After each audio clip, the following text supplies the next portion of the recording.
প্রথম শিক্ষায় মাঝখানে 40 বছর আবে হায়াত জীবন পানি বর্ষণ কইরা ওই মেরুদণ্ডের হাড্ডির ভিতরে কবান আর গোশত আর পোকা একটা দেহ আল্লাহ সৃষ্টি করবে। এরপরে আল্লাহ তাআলা দম করবে, ফুঁক দেবে, আর তার রূহ তার ভিতরে এসে যাবে। এর মধ্যে দ্বিতীয় শিক্ষায় ফুঁক হয়ে যাবে। এরপরে আল্লাহ পাক বলবে, যাও এখন হাসরের ময়দানে যেতে থাকো। এই 40 বছরের ভিতরে সব কিছু আল্লাহ তাআলা একদম সমান মাঠে পরিণত করবে। সবকিছু কি মাঠ, একদম সমান মাঠ, সব ময়দান, পুরা দুনিয়াটা হবে হাসরের ময়দান। আর মঞ্চ আর স্টেজ হবে আরফার ময়দান। সুবহানাল্লাহ, সুবহানাল্লাহ। আল্লাহ পাক বলেন, আমি আমার রহমতের বৃষ্টি বিজ্ঞানী কায়দায় ফর্মুলায় বর্ষণ করাইয়া মৃত্যু জমিনকে তরতাজার জীবন দান করে রকমারি ফসলাদি আর ফলফলাদি আর গাছপালা তরুলতা উৎপন্ন করলাম। দুনিয়ার মানুষ, যে আল্লাহ এতটুকু মানল, সেই আল্লাহ সমস্ত মানবতাকে মৃত্যু দিয়া এইরকম ভাবে আবে হায়াতের ছোঁয়া লাগাইয়া আবার জ্যান্ত আর জীবিত করতে পারবে না কেন?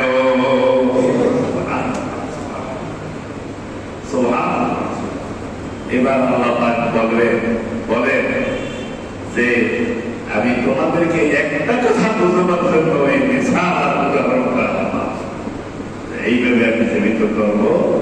এখন আমার এই আলোচনার দ্বারা লাআল্লাকুম তাযাক্কারুন, যেন তোমরা উপলব্ধি করে নসিহত হাসিল করতে পারো। আল্লাহ তুমি পারো, তুমি পারো।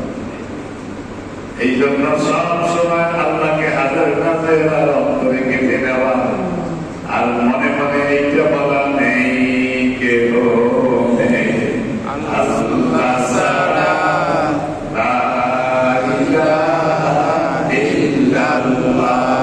বলেন নেই কেহ নেই আল্লাহ ছাড়া, লা ইলাহা ইল্লাল্লাহ। ঠিক কি না? সবার উপর একমাত্র আপনকে আল্লাহ। এবার আল্লাহ পাক 58 নম্বর আয়াতে আরেকটা এক্সাম্পল, একটা উদাহরণ দিচ্ছে। ওয়াল-বালাদু তাইয়্যিবু ইয়াখরুজু নাবাতুহু বিইذনি রাব্বি।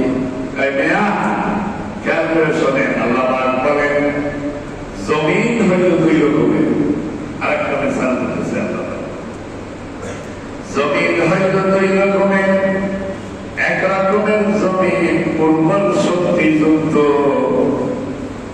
কথা কয় না? আর এক প্রকারের জমিন অনুর্বর শক্তিযুক্ত। উর্বর শক্তিযুক্ত জমিনে রহমতের বৃষ্টি পাইলে আরো তার তেজস্বী বেড়ে যায়, কথা কয় না?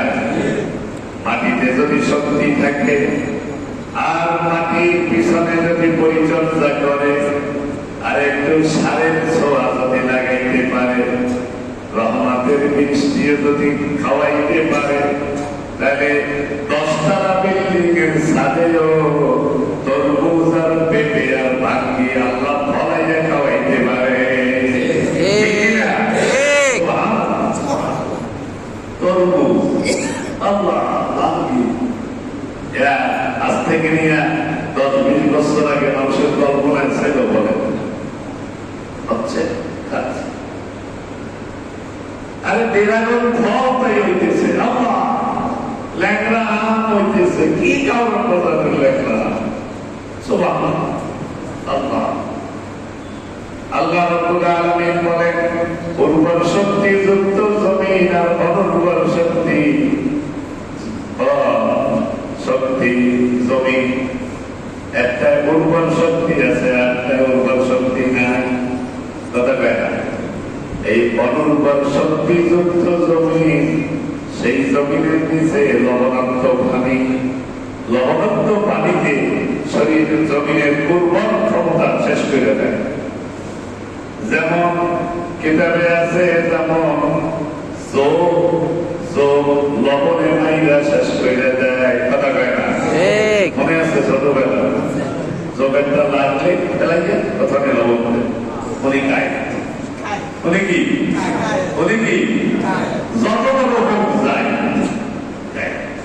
ঠিক কিনা? জমিন অনুর্বর হয় লবণাক্ত পানির কারণে, ফসলাদি তেমন হয় না, হইলেও সামান্য, কথা কয় না? এবার আল্লাহ দ্বিতীয় আয়াতের মিসাল দিয়া মানুষের অন্তর আর কলবের হইতেছেন আল্লাহ তাআলা ভাগ করছে। যে কলবের ভিতরে আল্লাহ পাকের ইয়াকিন এবং আল্লাহ পাকের উপরে আস্থা পরিপূর্ণ আছে, ওই কলব হইল উর্বর শক্তিযুক্ত। সুবহানাল্লাহ।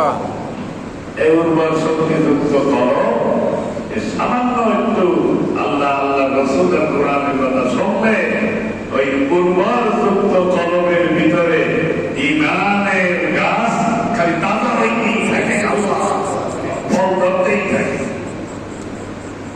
আর যেই কলবের ভিতরে লবণাক্ত অর্থাৎ গুনায় ভরা, ওই কলবে কখনো কখনো যদি নরম হয় ফল ধরে কম, কথা কয় না?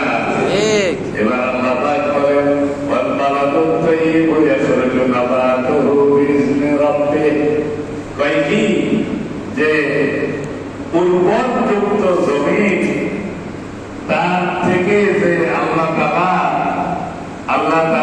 পয়গাবার ফসলাদি আর ফল ফলাদি আল্লাহ তাআলা যে উৎপন্ন করে, আল্লাহ বলেন আমার হুকুমে হয়।